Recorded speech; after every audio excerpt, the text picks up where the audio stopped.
Hello mga kamami, ngayong araw nga pala ay Sabado dahil nga pala walang pasok ang asawa ko. Ito nga pala, umaga na nga pala ito, nagluto na nga pala muna ako dyan ang sinangag habang ako ay nag-aasikaso nitong mga labahin. Nag-isipan ko nga rin palang magtimpla muna ng kape mga kamami dahil magpapainit nga pala ako bago ako maglaba. For this time nga pala mga kamami ay nagtitilon na pala nga pala ako nitong mga damit na to. Hiniwalay ko na nga pala muna yung mga puti dyan sa dekulay at mga damit ng mga bata. Mabilis ang trabaho lang ito mga kamami dahil nga pala mamaya-maya ay gising na nga pala ang batang makulit na yan. Dahil nga pala ay ako yung breastfeeding mom ay kailangan talaga all the time. Paggising talaga siya at need niya ng dede ay pagirihin ko siya. Kaya kailangan magpapainit talaga muna mga kamami bago tayo magbasa ng malamig kasi baka ang bata ay sikmurain din. Ito nga palang anak ko nga pala pinakain ko na nga pala sila dyan na sinangap ko. Dahil nga pala mamaya-maya ako magluluto. Pero nakapagluto na nga pala ako dyan ng kanin mga kamamid dahil ulam na lang nga pala mamaya ang lulutuin ko. Ang time na ito nga pala yung asawa ko nga tulog pa din.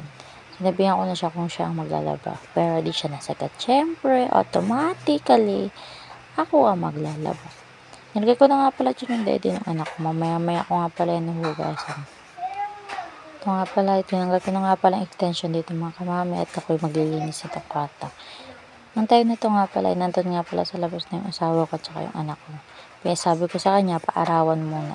Kasi nakakaawa naman at hindi naaarawan na ang aking baby niya. Pero napaarawan ko yung kahapon. Ngayon hindi pa kasi nga may ginagawa po talaga ako. Super busy pa talaga. Ginising ko muna siya dyan para siya muna magpaaral sa kanyang anak. Dahil nga pala 2 linggo nga pala siya pang araw. Kaya hindi niya napapaarawan ng kanyang anak. Kaya yan, for the kilos munang maming yan. Full time muna, mom muna tayo ngayon. Siya muna sa bata habang ako na magagawa ng gawain bahay. Tulungan lang ba habang wala siyang pasok. Kasi bukas, may pasok na naman siya mga mema. Siya nga pala panggabi na naman. Last week nga pala ay 2 linggo siyang pang-araw.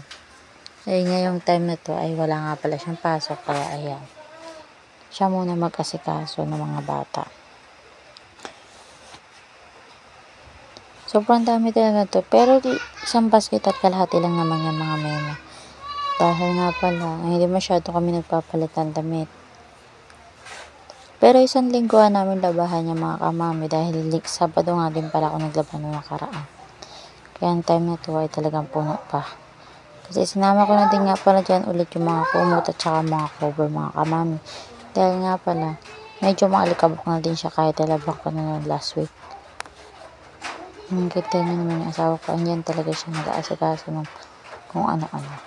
Binaba kasi niya muna dyan si Utoy. Dahil nga pala, ewan ko ba kung anong gagawin niyan.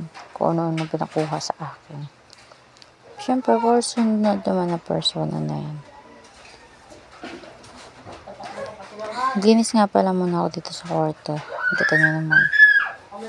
Dahil nga pala sobrang kalat talaga dito sa kwarto na OMG.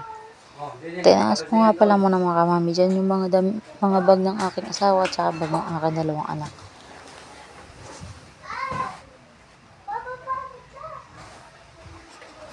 Habang nagbo-voice over nga pala ako, itong anak ko naman ay bigla na lamang nasakiran kaya taranta na nga pala akong kunin siya. At pasensyahan nyo na. At ito nga kinalit na ito talaga naman. Ewan ba dyan nasasang-uyang pa. Kunti na nga lang nga nadidede sa akin pero nasasang-uyang pa siya talaga mga kamami. Ay nakong bata ka. Pero tutulog siya mga kamami. At ito nga palang anak mo to may pagpasok pa dito sa kwarto. Kumuha na nga din pala ako nito sinangag para kainin. At yan nga palang lalabang ko mga kamami. Ay nga pala mga kamami nag-i-start na nga pala ako dyan.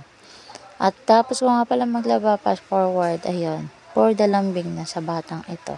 Tignan nyo naman, hindi mo na maintindihan kung ngingiti ba o iiyak.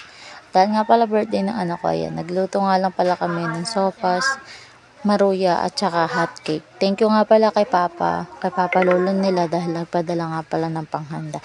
Dahil nga pala wala sahod pa ang kanilang daddy, ayan. Yung Papa Lolo muna ang sumagot. Thank you for watching, thank you Papa.